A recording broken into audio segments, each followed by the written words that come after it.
Good evening, everybody. This is Wind Down. Today is going to be with Christine, not Terry. And I'm here with Jose Marquez from Nor Cal Grooming Academy. And we forgot about the wines, so we went and got a little bottles. Mine's a white Zin. And you got a little cab. Yeah, we'll see how this goes. We're pre-recording this. It's 11:30 on Monday morning, so we're gonna go ahead and end the week right now. And yeah, we start the week off right. Oh, you did the whole bottle. Okay, we're doing the whole bottle. Okay, there we go. We are going to kind of move back and forth between interviewing each other. I'm going to ask him some questions about his grooming academy and different things like that. And he's going to be asking me some questions about CPPGA, Cali Groom, probably some personal stuff. So. Well, we're going to ask the questions.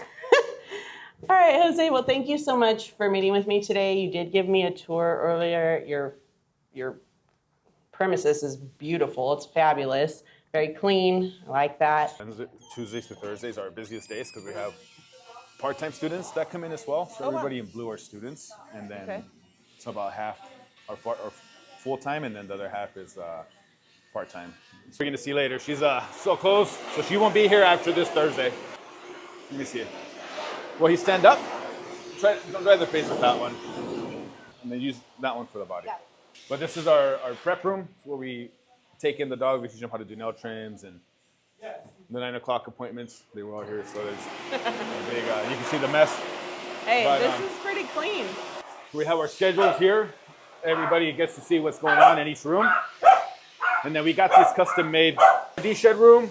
This is the one that I mentioned. Yeah. That usually kind of stays cold. It's not too cold, but it stays cool the whole time. That's nice. So we're trying to figure out why this is staying cold all the time, and pretty much the one that teaches everybody here, including myself. Okay, very cool. He's the one that's the most experienced in our business, the whole business. Okay. Yeah, we have 4 tubs, plus we added extra tubs on that room, so whenever we have way too many students. And then we got a tub made for old, big senior dogs, or even any big dog that doesn't want to get on a tub. And customers are also, they use these as well. We used to have one break room for everybody, and at one point we couldn't fit, so they took my office and turned it into a break room. So this is the students' break room, so they have coffee maker, everything they need, refrigerator, microwaves, and get their lockers. And so I don't have an office. Well, I never really used it anyways, but this used to be our old. Oh, wow. Very cool. Yeah. This wall all the way across used to be our grooming room. Okay. So we had grooming, at first we had the grooming room here, and then we had bathing, drying, and then the self-serve was before the restrooms in the first break room. Okay. And then the classroom where I showed you, and everything else was open. It was just retail. They sold bird food, everything else, and I didn't even wear a tie. He looks good. The dog looks good. But he already got championed out last Woodstock. He got. Congratulations. Thank you. Yeah. Can you give us an overview on your personal history in the grooming industry? I wanted to be a dog trainer, and that wasn't going to work out. The school that I wanted to go to was in Missouri. It was a 4-month-long school, and when they called me that they would take the GI money that I was trying to use to pay at that time, they weren't taking it, and when they were able to take it, they gave me a call. My wife was pregnant, so I couldn't leave her for 4 months. So I was like, I still want to do something in the pet industry, and I wanted to open a retail store. And this specific location where I'm at right now, a friend of mine used to have just retail, and I came to him, and he said, hey, if you want to open a retail store, the only thing I would want to add here is grooming, but I don't because I don't know how to groom. So I said, you know what, I'm going to go learn how to groom, and then there was no schools around here at that time. And I went and I applied at a PetSmart and a Petco because we knew somebody that managed, my wife had some coworkers who knew spouses worked at both, and PetSmart, the guy never got back to me. The Petco one, a friend of mine, he ended up getting me a job there as a bather, and I worked there as a bather for a few months, and I would just see all these groomers making a lot of money, doing 6-7 dogs a day, and it was commission based, and I was like, oh, there's a lot that could be done with this. How do I get to groom dogs and get to 7 dogs a day? That was basically the only mindset I had when I first got in there. I was like, I need to get to 7 dogs so I can make money, and then try to get better. And when my daughter was born, I became a groomer, and I would have the groomers there take more dogs. That was the way I taught myself since there was no school. I would go to the groomers and I'd say, hey, groomer so-and-so and groomer so-and-so, can you take an extra dog? I would bathe it, let me shave him down for you. You just do the finish work. Oh, okay. I was like, you do the finish work, let me just practice on the speed, and you get all the commission, all the tips, I'll do all the stuff. I just want to get faster and I want to practice. Yeah. I was forcing them to take more dogs. I was like, you want to make more money? I'll do all this. All you got to do is just do the feet and the face, and eventually you can teach me with the shears. You could have added on as many dogs as you wanted to my schedule, friend. So that's what I was doing at that time. And I remember I was always on Craigslist, and the salon closed down, and I called them up, and it was about by Walnut Creek. Mm-hmm. I bought their equipment, and I installed it in my garage. And I called my cousins, and I said, hey, all you guys, bring me your dogs. And I didn't have a grooming table. Before that, I would use a ping pong table to practice with my dogs. And then I ended up, that place when they closed down, they gave me shampoos that they had, their tub, a little table. And they were, like the cheaper kind, but they did the job. And I knew how to do all the construction parts. So I installed them there, had a little one motor dryer. And I was messing up haircuts on my relatives, but I wasn't charging. And just kind of off the questions that I originally had. What are your thoughts now, looking back on that, as far as like safety goes and stuff? Oh, that's where I was going to get back to. That was I wouldn't recommend anybody starting this way. I wouldn't. And the thing was, there was no schools for me to go learn. Yeah. So I had to kind of find a way to learn. And then there wasn't many YouTube videos or anything. So when I would go online, I'd say, hey, how do you groom a dog? And there'll be very few videos, and I'd just kind of see what there was, and I'll put it into practice. But being in that place where I was working at Petco, the groomers at that time weren't as experienced. I probably wouldn't hire them or myself for any of my shops right now at the level that we were at that time, because we didn't even know how to fluff dry a dog. Everything was cage dried.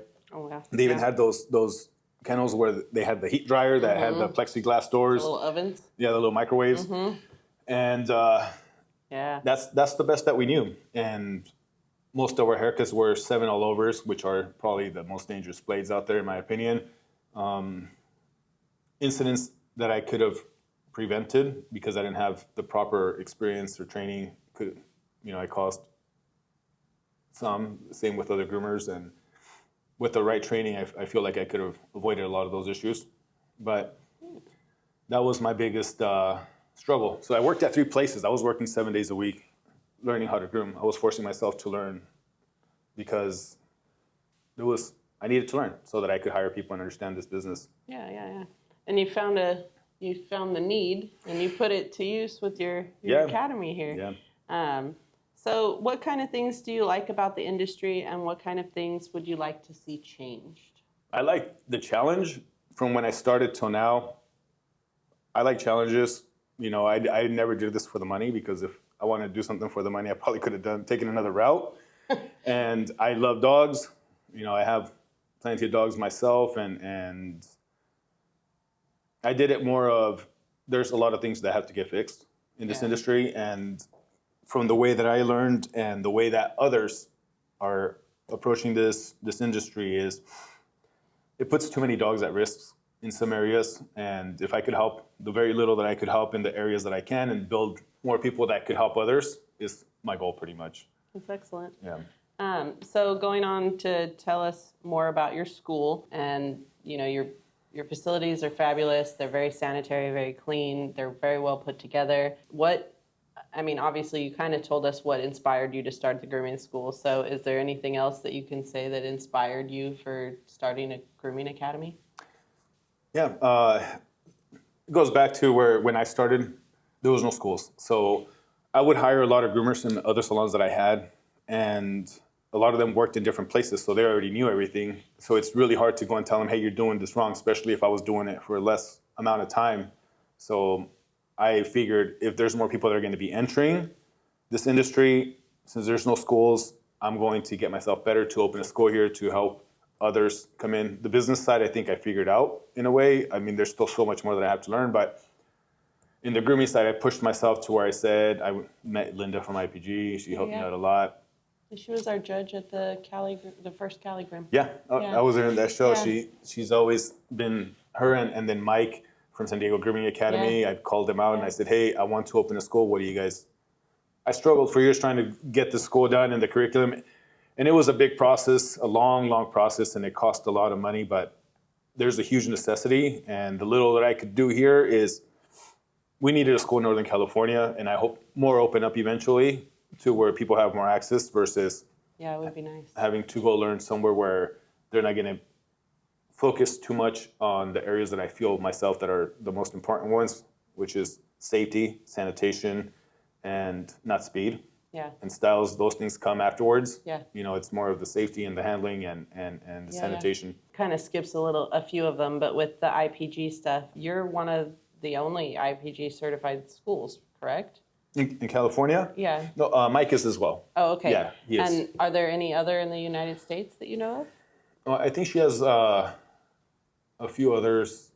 I think American Grooming Academy had something to do with IPG. I'm not 100% sure. Why did you decide to go with IPG program, and what does it mean for your students? When I first met Linda, I said, hey, Linda, I want to be a certified master groomer. She said, okay. I met her through a phone call because Carla from Earth Bath is my very close friend. And she said, hey, dude, I'm here with Linda from IPG in a trade show in Chicago, or it was somewhere in the East Coast. And she put me on the phone with her, and I was like, oh, Linda, I'm going to fly. So I flew to Oregon to go do all these haircuts. Oh, wow. And ever since, she's always been helping me out, and her stuff has always been safety. Nice. Safety, and always pets first. I like that their program has the Zoom options and stuff too. Yes, you could certify through Zoom. A lot of good access there. And she sends books. So her stuff was, how can I get people to certify who are not in a salon? So her books and everything is made so that somebody who doesn't have somebody to learn from, a mentor, they could get it based off of that book. So there's methods that a lot of people don't agree with because they say, hey, you can't use this or that. And it's mainly for newer groomers or groomers that are trying to improve themselves. Yeah. So what are your goals for your students and the industry in general, but mostly for your students here to are you training them up to work in salons that you build? Are you training them up to work wherever? What are your goals for them? Anything they want to do. I always ask when they come in, what are your future goals? Whether it's open a business, or they just want to groom somewhere, or if they come from another salon that the owners don't have the time to train them, so they send them to us. So there's groomers that are working with me that worked with me for years that I'm helping them open their salons.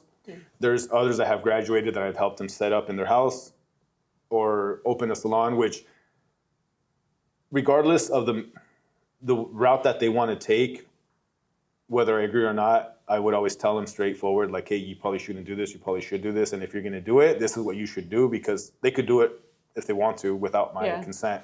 So if I could at least help them to where I know it's going to be safer for them and for the dogs, then I'd step in. So whatever it is, opening a business, getting a job somewhere. There's been some times where we've had students that go to other salons and we help them. They have a hard time, so we'll take them back to practice a little bit more. Okay.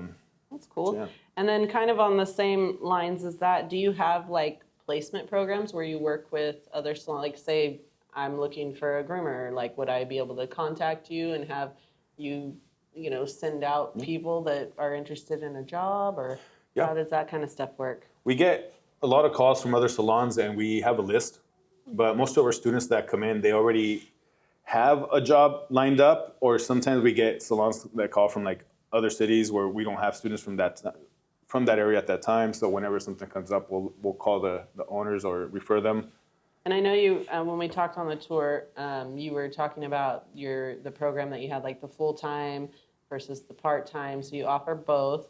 And then what are the general lengths of time that your program runs for a student? Ideally, I'd like to make my school a year long or longer if I could, because it takes a lot longer to become, a really good experienced groomer. Right now, we were able to do it it's closer to 4 months if you go through all 3 courses. And then once they're done with it, they get about a month of internship if they want to stick around and get some more practice. And if they still need more practice, if we have the space and the time, we hire them on for about 2 months max to be able to stick around for at least 5 to 6, 7 months if they can, so that they could get up to speed, so that when they go somewhere else. I mean, that's a pretty good program. Like, that's pretty nice. A lot of like I said, my corporate was 4 weeks. Like, and then you have a certain amount of dogs that you shadow your manager or whoever your trainer is, and then you're on your own. Yeah. So, I mean, you're already getting a leg up on these guys for keeping them for that long and really working with them. How do people get enrolled, and what kind of costs are involved with this? We have tours daily. We have an 11 o'clock or 2 o'clock, and if you go on our website, I'll ask for the information, and I'll give them a link to schedule an appointment automatically, and they come in. We've had people who come from out of state. Nice. So we'll do Zoom calls, and we'll have them fill out the information, and they have to take placement tests. If they've been grooming or bathing, if they want to advance to the groomer one, just skip the bather one, they have to take a practical to make sure that they could bathe, dry, do nails, and do it safely and do it right to advance. So they could email us, they could call us, even social media works. We set up a tour, and each program, I believe, they are around between $3,000 and $4,000 per program, but that includes all the tools, everything they need, the smogs. I've actually referred a lot of people to you. Like, we get people all the time that come into the salons. Oh, I want to learn how to groom. I don't have time to teach you from the bottom up. Like, so, you get some people that have a little bit of experience. I can work with that. Like, but I don't have time to teach somebody from scratch. And so I always tell them, look into the grooming schools. There's one in San Jose, this and that. I don't know how many of them actually did, but if they're really interested in, learning and the place they want to work or whatever, nobody has time to teach them, their best option is to go to school. Even if we do have time to teach them, get the leg up, go to the school, get the education, get the base in. Yeah. So you can go in starting a little higher, you got your hands on dogs already, you don't have to be watched every 10 seconds for something, So I think it's a really good idea. One of the biggest things, like how you mentioned the time thing, if somebody could find somebody who would take the time to teach him, who is experienced like yourself, if somebody came to you that's new, I'd say go to you versus me because of your experience, and it's just a one-on-one and that person. But most salons don't have that time, like you mentioned. Yeah, and people will have to wait years before they could even become what they want to become. And then most owners or people who are running the salons, they have also the fear of, hey, if I train them, they're going to go and do it and create my own competition too. I try not to look at it that way. Life changes for everyone at any moment. So even if I'm working with somebody and I'm teaching them this stuff and then, they need to move on or go do something else, I don't have hard feelings about that. I know a lot of people get bent out of shape, but life changes and situations change and tough luck, and it's not their problem that they had to leave. That's mine, and so I'm not going to take that out on them. I've had a couple of employees over the years that they needed to move on and do bigger and better things for themselves. More power to them, And I have a young lady right now that's working for me that she barely started grooming, and I can work with that. I can work with you already knowing how to use your tools. You already know how to do this stuff. I don't have to sit there and baby you.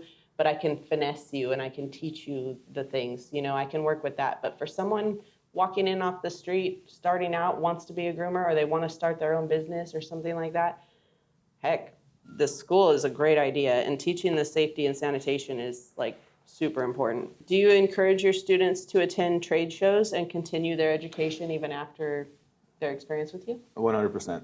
All of them, I tell them they have to, especially my staff too. As soon as I knew there was trade shows, we were at every trade show ever since 2018. Nice. And students too. Like we have some that are going to this the Pasadena show in a couple weeks. Very good. And going to meet up with them one night. We have dinner with them, and then we have a show coming up soon. Whenever there's CPR certifications too, like they come out and certify as well. Nice. Yeah. So I hope everybody that's going from your shop's going to stop by our booth and say hi. Go to the CPPGA meeting. We have an auction, too, on Sunday night. Just throwing a little blurb in there, folks. The auction on Sunday night is going to be fabulous. It's fabulous every year. You get a really good deal on products, supplies, whatever you need, and it's fun. So the auction is Sunday night. The meeting is Friday night. That one's sponsored by Ryan, so they're going to have drinks. You go in, we do our little general meeting for the CPPGA, and then Ryan's has a little questionnaire for people to fill out, and then they give you tickets for free drinks, and it's a little networking. They have snacks and stuff. It's really actually a fun time. I've always gotten down there, and Terry and Judy are always there hanging out, having a good time. Yeah, Terry will be there. Judy will be there. Judy's going to be working groom team booth, I think. So Nice. I'm pretty sure we're right next to each other. I will be unable to make it this year, but when you go down, tell everybody I said hi. Christine sent us. Yes, yeah. I'm telling them you're going to stop by. So. Oh, they see me every day. Do you have groomers and employees and students that do the competitions? Were any of yours in the Cali Groom or doing Pasadena or anything? Not this year. This year and last year, we had a lot going on with the constructions, so I didn't focus too much on that. We did show some of our dogs, so we did the show route instead of the competition route. We have, which last night, actually yesterday, there was IPG certifications, and Margie from one of our salons, she finished her master's, so she's certified master groomer as of yesterday. She was my very first competitor in 2019, Pasadena. I remember I reached out to her. She had to carry blues. Yeah. And it was her and Mr. I said, hey, Margie, we're going to go to these competitions. Do you want to compete? She was like, sure, why not? Nice. And she's very close friends with Juan. Cool. Yeah, so they're always... We have Cali Groom South coming up. It's October. It's going to be October 12th. And it's going to be in the City of Industry at the Wags warehouse. Yeah. Should send somebody down to compete. And then obviously we have our central location in the spring. So I think that one will be June 7th is what the date falls on for I'll that. see if she wants to do it. So yeah, send them out. Have them do this. We'll send a couple. Do you work with any of the local high schools to get kids interested in grooming as like a vocational career? We work with a program with the county that has students who've had a hard upbringing. I think that's what it is. And they'll send them out to work with us, and sometimes they apply to come do to learn. Very so cool. We've done that, but with high schools, as of right now, we haven't worked with them directly. I know there's a high school in my town in Manteca where I live that she has set up a full grooming room. It's an ag class that she's going to be teaching. She doesn't necessarily have grooming experience, but one of my friends, she also owns a salon. Her kid goes to the school and stuff, and so she's been helping them get it all set up and stuff. And it'd be really good for you guys to reach out to high schools and if they wanted to offer, because a lot of people are like, oh, go to college. But okay, college is not necessarily for everyone. Yeah. And I went to college, I went back to grooming, yeah. So reaching out to them and giving these kids a vocation that they can look forward to and be able to do it. Maybe that's something else you could look into, checking into, and that'd be cool. Send in your students. Maybe you're like almost ready to graduate ones down for a class for the high school students or something. I don't know, throwing out ideas there. It's a good idea. Yeah. Idea. So do you offer CPR first aid programs in the academy so that your students are equipped with the safety and all that, the certification programs? In the course that we have, IPG, they have a small section where they cover first aid, but our students, every time we have a CPR certification here, we reach out to them to come and get it, which they're good for 2 years. We've done them through Pet Tech before. I know Debbie used to come out here and do them. Nice. And also with IPG, Linda and Jim, Nice. They would come out and do them, and Mike. So we were actually, a couple months ago, we were supposed to do one this month, but there was something that came up with IPG. They weren't able to make it. So we're trying to schedule the next one, and I know that Debbie mentioned too, so I'm trying to squeeze. I'm an instructor also. You too? Yeah. For Pet Tech. Pet Tech? Oh, okay. Yeah, so Just the more the better, because extra people. it's hard to fit in a lot of people in the area, so we need multiple a year. Yeah. So that's good to know. We might have to schedule one soon. Yeah, I know. I know people's dates don't always work out too. So We always have a need. The CPPGA actually has a few certified instructors on our team. So if you ever need people, you could always reach out to the CPPGA. Paula is our education chair. She's down south, but she does CPR classes. Deb and Judy, I think, are getting back into teaching the CPR classes. So there's a few of us that do that if you ever can't work out dates and need some extra stuff. We'd really love to see all the students leave with their certifications on that. So, and then I have other friends that teach it too. I know another lady up here, Mary, she teaches through Pet Tech also. So if none of us are available, I mean, there's always other options. So. Okay. That's good to know. We have to get it in schedule to where we could do about 2 to 3 a year so that we don't graduate in groups, so that every quarter or so their students could have the option to come up whenever they get a chance. Yeah, let us It's good to know how we can help you do that. So I know you're working on some other new salons. I know that you have your teaching, and that makes a huge difference in the industry. But how else are you wanting to make a difference in the industry? There's a lot of ways. Like if I want to learn how to do a certain breed that I've never done, I could find that within minutes. There's a lot of platforms, but a lot of people don't have access to handling videos or issues. Like if they have a complicated dog, if I work in a mobile and I'm a new groomer, where am I going to go learn how to? I got bit by a dog for I don't know why, whatever reason it was, but I did another Chihuahua the day before or another Corgi or whatever it was, and so handling is a big thing. If I could help with that, not every dog is the same. There's no just one way of doing something. Yep. So if I could teach groomers how to think a little bit more when it comes down to these things and observe. Even a dog that's good forever might have a bad day. They're Exactly just like us. They have their good days, their bad days. They pick their people. Like, yeah, for sure. It's like a person. And when it comes down to business too is another, I've been approached many times for salons that have been for sale for people who are ready to retire and their salons are not worth what they should be worth.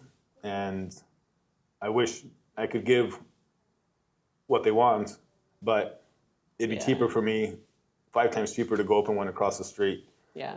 And or that's just something. Wait for them to close or something. Yeah, and that's something that I'm trying to help students or anybody that comes out, like to at least help very little with that. But when it comes down to business, I'd say become a groomer for a longer time, and then decide, because grooming is one thing, and then once you're grooming and then you open a business and you have staff, now you have to learn something completely different. It's a whole other ball game. Yes, it's not the same as you could own your own business and be your own groomer, and then you could have groomers that come up, and that's different versus if you're trying to actually have a business, you can't be there and be the groomer and be the one that's doing everything. And in this case, like I'm always trying to find ways to get out of my business so that others could run it, so that I could help them. Yeah. And yeah. But that's one of the things that I try to help others. Do you offer the business side with your academy, or is it just the grooming? Yeah, I offer consulting. I've helped others with that, and same with the salons that I used to own before I sold them to managers. I used to manage them. I didn't work there for a very long time, so I sold the salons to them because they were running them. So I was like, hey, let me just make something out of it. Yeah. And now they have their own businesses, so I could get that practice to see how, and then help them grow. Nice. And yeah, that's fabulous. It's always. So your involvement with the CPPGA has been much appreciated. He is responsible for having all of the T-shirts that we're going to have at the Pasadena show, the ones that we also had at Cali Groom. You're working on helping us with our online store, with other products as well, hopefully. What other kind of products do you make? I know you have grooming bags. You showed me that fabulous grooming bag. The embroidery, the shirts are very comfortable and well made. Tell us more about the things you do kind of alongside the grooming industry product-wise. Well, the shirts, Adrian, he's the one that handles like the uniforms. Like he does his own business with this, and he got the shirts done. He works with us, and he has everything that's needed for that. The embroidery stuff, same with decals that might be needed. We also have. We're gonna need more of the board member shirts too. Yeah. It comes down to uniforms. We can handle all that with the smocks with their logos if needed to. Oh, very cool. And the so bags, my salon needed smocks with my logo on it, we could get a hold of you guys. Yep. And you can make that up for us. And as long as you guys have your logos, and then we can modify for if it's for embroidery or if it's like the heat press or whatever. Very cool. I've also seen your social media where you do a lot of like the construction stuff. You're building out salons.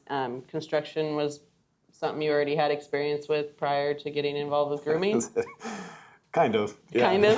Now, are you building all of these things for yourself, or are you building them for other people? I'm building them for others. So Tina, that's here today, she's been with us since she moved here from Santa Barbara to go to school. She wanted to open her business, and I said, hey, come here, I'll teach you as much as we can with grooming her and her husband.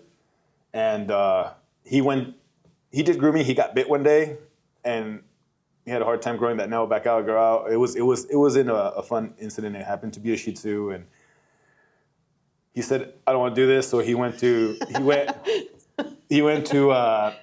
China, because he went to China. He learned how to sharpen shears. He started his own brand of shears, which we have here, and so he's the one that sharpens all of our shears now, and he has his own brand. So I'm helping them open their business. I'll have to check out those shears after we. Yeah, they're really cool. And the cool thing about it is when he does them, the first sharpening is on him. Oh, okay. So that's what, and he's still he's just starting off, so he's trying to get a good reputation. But they're a very cool couple. That's nice. So yeah, that's super cool. He's all grooming's not for me. Stephanie's out today, and she's never out, but she's opening a shop in Gilroy too. So we're opening it for her. Nice. You're a Marine Corps veteran, right?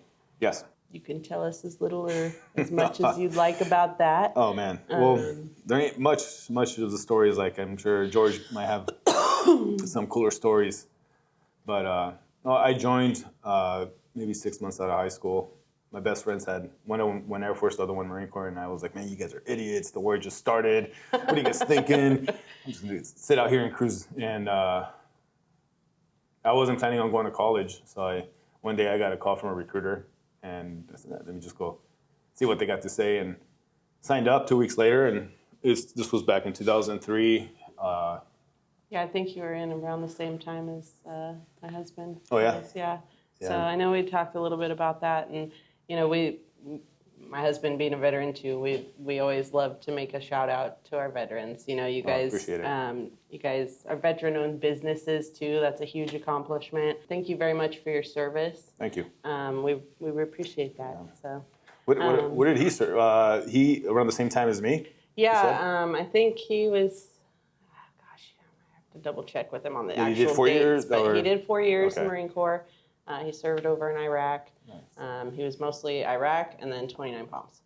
So. He was in 29 Palms? Yeah, he had desert man. both directions. He got so jacked. Yeah. I remember I had to go there 1 week. I would go to Yuma. I was stationed in Miramar, so it was Top Gun was filmed in Miramar, but it used to be a Navy base, and then became a Marine Corps base. So I had it easy. I had Tijuana right down the street in LA, but I would go to Yuma frequently to do trainings, and then one time they sent me to 29 Palms. I was like, Jesus. Yeah. Like 7 in the morning, it's like 100 degrees. I was like, oh my God. They had snow one year. Yeah. They like here's their fence. The snow came to right there. It didn't even come into the hell of 29 Palms. Like, oh man. Yeah, the Marine Corps stuff. I got very lucky throughout the tour the 4 years that I did. So a lot of my friends, you know, they didn't get as lucky as I did. But at the end of the day, I think that helped me a lot with the things that we do too. So everything that I do here, I think it has a lot to do with the mindset that I got from the Marine Corps. And for sure it helps. Yeah, it changes you. Yeah. It makes you a different person. So the only other thing that I really had for my questions for you was that if we had a teacher available to tell us about their experience, how they became the teacher in your grooming, grooming academy, and then if there was any students that you wanted to ask them about their opinions on the academy and what kind of process it's been for them so far. So I'm Christine. Hi, from the Ryan. California Nice to meet you. Professional Pet Groomers Association. I just wanted to ask you today, what made you decide to become a pet groomer and why you decided with the academy and what your experience has been so far? For me, it was, I've done like a few dogs here and there on my own, but didn't really realize until I looked up the courses here. I looked up online and this popped up and I was like, I don't want to do videos and just follow along and you have to have your own dog. And, a lot of it's just online and I was looking for something in person. So this place popped up and I didn't realize how much I didn't know until I came here. Okay. So it's been a great experience for me. I feel like it's really setting me up for success. I know the grooming industry is, especially mobile, what I want to get into, is growing really fast right now. So hopefully I can get my paws in there. Awesome. Well, that's growing. Yeah. So mobile grooming, huh? Mobile That's grooming, fun. yeah. And did you already have like a semi-pet grooming thing before you came to school? Yeah, just word of mouth, friends and stuff. I have double-coated mostly dogs that I do. It's really amazing to find out like all the new stuff too. Yeah, and the have your hands haircuts on and is a whole everything. different, Yeah, whole different ballgame. Yes. And have you had pretty good experiences here so far with everything? Yeah, it's very consistent and thorough. I will like very thorough. Just the way they explain things, and they really go off of each individual person and how they best learn. So they always like Tina and the other instructors always ask you like, are you better if you do one see one, or are you better if you just watch and then do it yourself? Oh, yeah. Or I'll do half of the face, you do the other half. So they're always really open to adapting to your learning style, which I really like. Everybody learns different. Exactly. Awesome. So, yeah, it was nice to meet Hi, you. baby. Hi, I'm Christine. I'm Gabby. Nice to meet you. Hello. So what inspired you to become an instructor, and what have your experiences been with the Nor Cal Grooming Academy? Are there any prerequisites or anything like that? But you do get like a want to help other people to learn. I wouldn't necessarily inspire though. Like you want people to have the best interest in the dogs and in their career to keep going on. Yeah. I feel like because I've been working 5 years, you see a lot of groomers who are not educated in how to handle certain situations. Yeah. And I've seen groomers that have been grooming for 10, 15 years and they never changed their way of learning. So then their habits become sometimes not the best interest for the dogs or owners or clients' wants. And it's harder to break an old habit, a bad habit. So when you see that, than to form good ones in the first place. So when you see that, it makes it easier to teach somebody who's like starting fresh to learn all the good things that could come with grooming.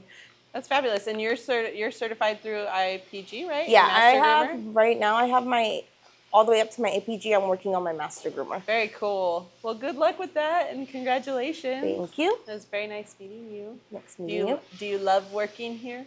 I do. Yeah. It's chaos some days. It's dogs. I mean, you never it's know a what grooming to. salon. You never know what to expect, but it's Yeah. and then the people. It's like a nice combination. Very cool. That's awesome. Thank you so much for meeting with me today. I really appreciate you taking the time out of your day to meet with us and show everyone on there. Is there a good contact for people that we can throw out again for them if they want to look into your school or recommend your school to people coming into the salons or anything like that? You could find us in any of the social media platforms.